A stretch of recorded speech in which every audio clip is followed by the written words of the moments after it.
नमस्कार, मैं अशोक कुमार पांडे और स्वागत है आपका द क्रेडिबल न्यूज पर। क्या आप गजा को भूल गए हैं या गजा याद है आपको?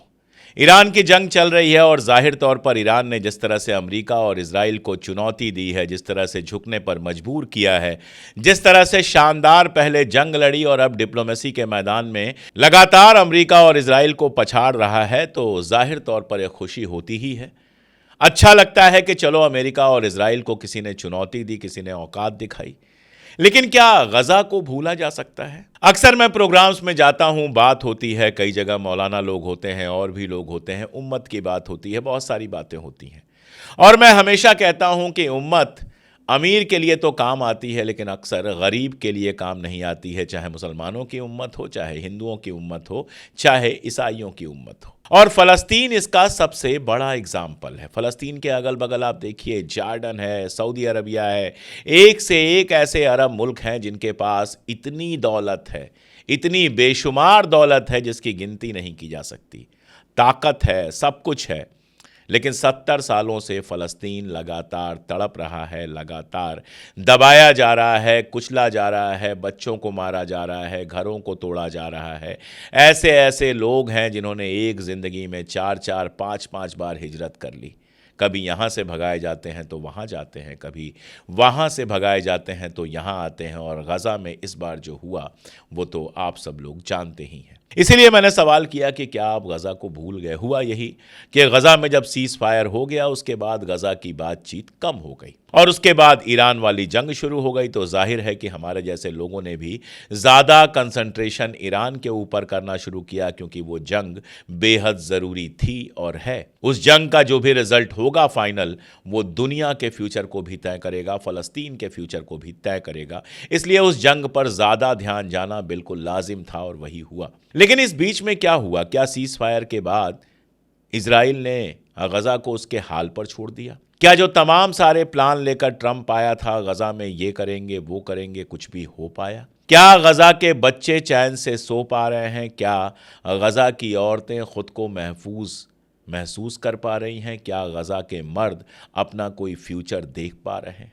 ये बड़े सवाल हैं जो किसी भी ऐसे इंसान को जो हक परस्त है, जो किसी भी ऐसे इंसान को जो दुनिया के बारे में सोचता है, निश्चित तौर पर परेशान करते हैं। अगर केवल आंकड़ों की बात करें तो पिछले साल 10 अक्टूबर को जो सीज फायर हुआ था, उसके बाद से अब तक कम से कम 780 फलस्तीनियों को मारा गया है। यानी कहा गया सीज फायर हो गया और उसके बाद भी लगातार हमले जारी हैं और 780 फलस्तीनियों को इस बीच में मार दिया गया, 1,500 से ज्यादा लोगों को घायल किया गया है। अभी 2 दिन पहले की बात है कि 9 फलस्तीनियों के मारे जाने और 18 फलस्तीनियों के बुरी तरह से घायल होने की खबर आई। अगर टोटल नंबर देखें कि जब से यह जंग शुरू हुई थी 7 अक्टूबर से, तब से अगर देखें तो आंकड़े ये बताते हैं कि 72,553 फलस्तीनी इस पूरे प्रोसेस में मारे गए हैं, और जिनमें बड़ा नंबर औरतों का है, बच्चों का है, आम शहरियों का है, जिनका हमास से कोई सीधा लेना देना नहीं था। मरने वालों में आधे से ज्यादा औरतें और बच्चियां हैं। 38,000 के आसपास औरतें और बच्चियां मारी गई हैं। संयुक्त राष्ट्र की, यूनाइटेड नेशन की जो प्रवक्ता हैं सोफिया कैल्टार्प, वो बताती हैं कि तकरीबन रोज 47 से ज्यादा महिलाओं और बच्चियों का मर्डर किया है इजराइल ने, और दुनिया खामोश है। ये तो आंकड़े हैं जो नंबर्स में गिनकर आपको बता दिया गया। इसके अलावा अगर आप फ़लस्तीन को देखते हैं तो 2700 से ज़्यादा फैमिलीज़ का, कुनबों का नाम निशान ख़त्म कर दिया गया है। यानी पैदा हुए बच्चे से लेकर सबसे बूढ़े आदमी तक उस पूरी फैमिली को साफ कर दिया गया है। अब उस फैमिली का नाम लेवा कोई नहीं है, और ऐसी फैमिलीज़ का नंबर है 2700। कम से कम 40,000 फैमिलीज पर हमला किया गया है, और इसमें से 6,000 फैमिली ऐसी हैं जिसमें केवल कोई एक बचा है। कहीं एक बच्चा बचा है, कहीं एक बूढ़ा बचा है, कहीं एक औरत बची है, कहीं एक मर्द बचा है। यानी 2700 फैमिलीज तो पूरी तरह से ख़त्म हो गई हैं, और 6,000 से ज़्यादा फैमिलीज ऐसी हैं जिनमें केवल एक इंसान बचा हुआ है। ये गज़ा के अंदर हुआ है। अगर फ्रांचेस्का एल्बनीज जो लगातार फ़लस्तीन की आवाज़ उठा रही हैं, यूएन के स्पेशल रिपोर्टर हैं और जिनके खिलाफ अमेरिका ने दुनिया भर के सैंक्शन लगा दिए हैं, वो कहती हैं ये जंग नहीं है, ये जेनोसाइड है, जिसमें जानबूझकर पूरी की पूरी फैमिलीज को ख़त्म किया गया है, जिसमें जानबूझकर घरों को तोड़ा गया है। अगर आप देखेंगे तो 3,72,000 के आसपास घरों को हमेशा के लिए ख़त्म कर दिया गया है, बिल्कुल ज़मीन पर गिरा दिया गया है। आधे से ज्यादा अस्पताल पूरी तरह से मिटा दिए गए हैं, जहां पर अब कोई कामकाज नहीं हो रहा, किसी का इलाज नहीं हो रहा, और आधे से ज्यादा स्कूलों को खत्म कर दिया गया है, यूनिवर्सिटीज और कॉलेजेस को खत्म कर दिया गया है। शायद ही गजा के अंदर कोई भी ऐसी मस्जिद बची है जो पूरी तरह से साबुत हो, जिसको कोई नुकसान न पहुंचा हो। सड़कें खत्म कर दी गई हैं, पूरा का पूरा इंफ्रास्ट्रक्चर खत्म कर दिया गया है, जहां खेतियां होती थी उन खेतों को तबाह कर दिया गया है। जैतून के जाने कितने पेड़ खत्म कर दिए गए हैं, यानी गजा का पूरा सिस्टम खत्म कर दिया गया है।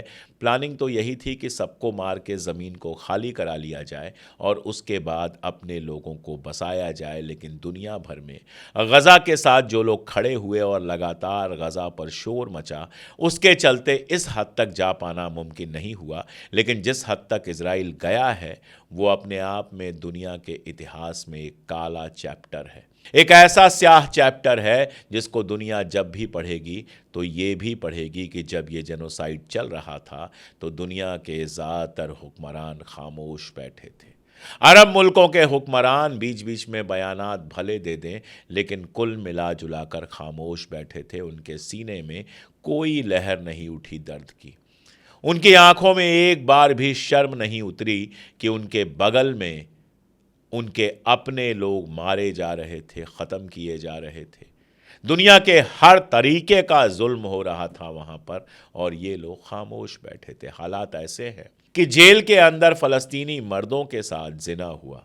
मैं इससे ज़्यादा आपको क्या बोलूँ, इससे ज़्यादा बोलने में ज़बान कटती है। असाल्ट हुआ उनके साथ, और जिनके ऊपर आरोप था, जिन आईडीएफ के लोगों के ऊपर आरोप था कि इन लोगों ने इस गलीज़ हरकत को अंजाम दिया है, उनको हीरो की तरह इजराइल ने पेश किया। उनको पूरी तरह से बचा लिया गया, उनके खिलाफ कोई केस नहीं चला और वो फिर से अपनी अपनी पोस्ट पर बहाल कर दिए गए। और वहीं दूसरी तरफ इजराइल की कनेसेट एक कानून बनाती है और उस कानून के तहत जो फ़लस्तीनी जेलों में बंद हैं इजराइल के, उनको बिना केस चलाए फांसी दी जा सकती है। फ़लस्तीन के दूसरे हिस्से को अगर देखें, वेस्ट बैंक को देखें, तो वहाँ के हालात भी लगातार बिगड़ते जा रहे हैं।